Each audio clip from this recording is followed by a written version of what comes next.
Après plus d'un an de silence, Ruby Rose, qui a campé pendant une saison la super-héroïne masquée dans Batwoman, est revenue sans langue de bois sur les raisons qui l'ont poussée à quitter la série de la CW. Après seulement une saison passée dans la peau de Batwoman, Ruby Rose avait annoncé à la surprise générale son départ de la série de la CW. La nouvelle était tombée 2 jours seulement après la fin de la saison, en mai 2020. Si l'actrice avait choisi à l'époque de ne pas expliquer les raisons de cette décision surprenante, des sources proches de la production avaient affirmé que Ruby Rose n'avait pas réussi à encaisser les longues heures de tournage ni à s'acclimater à la vie à Vancouver.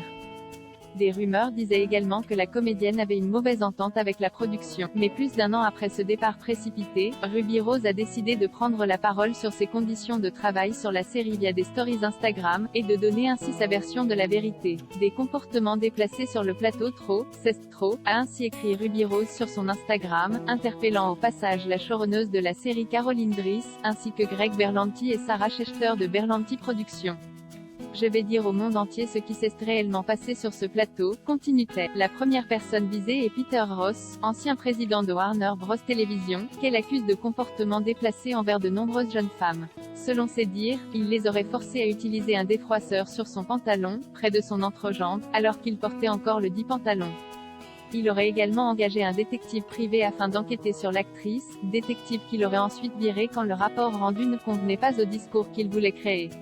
De toute façon, te concernant, il y a déjà une armée qui t'attend.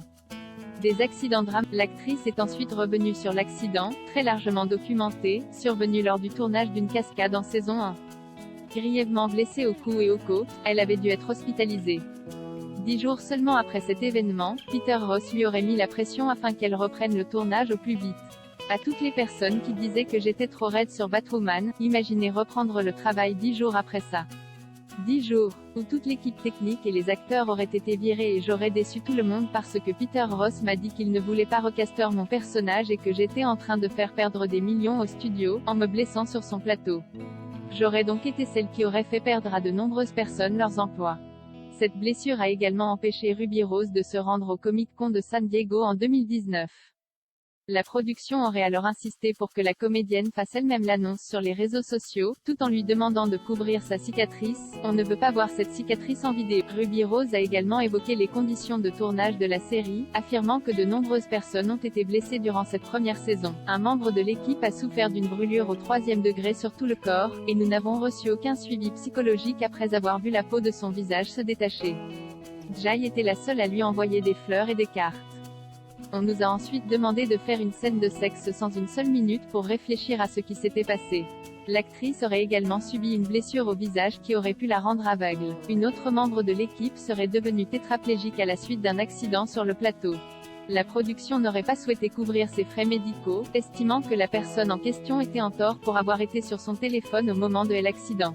Un tournage en pleine pandémie. Le tournage de cette saison 1 de Batwoman en pleine pandémie a également beaucoup affecté Ruby Rose, alors que des séries comme The Flash, Supergirl ou encore Riverdale avaient mis en pause leur tournage afin de protéger les équipes. Les prises de vue de Batwoman se seraient poursuivies jusqu'à l'annonce du confinement au Canada. Caroline Dries n'a pas de cœur, a-t-elle ainsi expliqué. Elle voulait que nous terminions la saison en pleine pandémie et je lui ai dit que c'était une mauvaise idée. Je lui ai dit que tout le monde était trop distrait, ils étaient constamment en train de regarder leur téléphone pour avoir les dernières mises à jour sur le Covid, ou pour donner des nouvelles à leur famille. Je sentais que quelque chose de mauvais allait arriver. Une co-star problématique. La production n'est pas la seule à être visée par les déclarations de Ruby Rose. Doug Scott, qui interprète le père de Kate Kane, aurait également eu un comportement problématique sur le plateau de Batwoman. Doug a blessé un cascadeur, et criait comme une petite peste sur les femmes. C'était un cauchemar. Il partait quand il le voulait et arrivait quand il le voulait. Il insultait les... Elle aurait alors tenté d'instaurer une politique d'interdiction de crier, mais la production aurait encore une fois refusé de répondre à sa requête. Ruby Rose a également profité de son long message pour insister sur le fait qu'elle n'a pas démissionné de Batwoman. J'ai suivi les règles, et si j'avais voulu rester, j'aurais dû céder mes droits. Vous pouvez retrouver l'intégralité de ces stories ci-dessous. Pour l'heure, la CW, chaîne qui diffuse Batwoman outre-Atlantique, n'a pas encore répondu à ces allégations qui mettent à mal l'image familiale du network.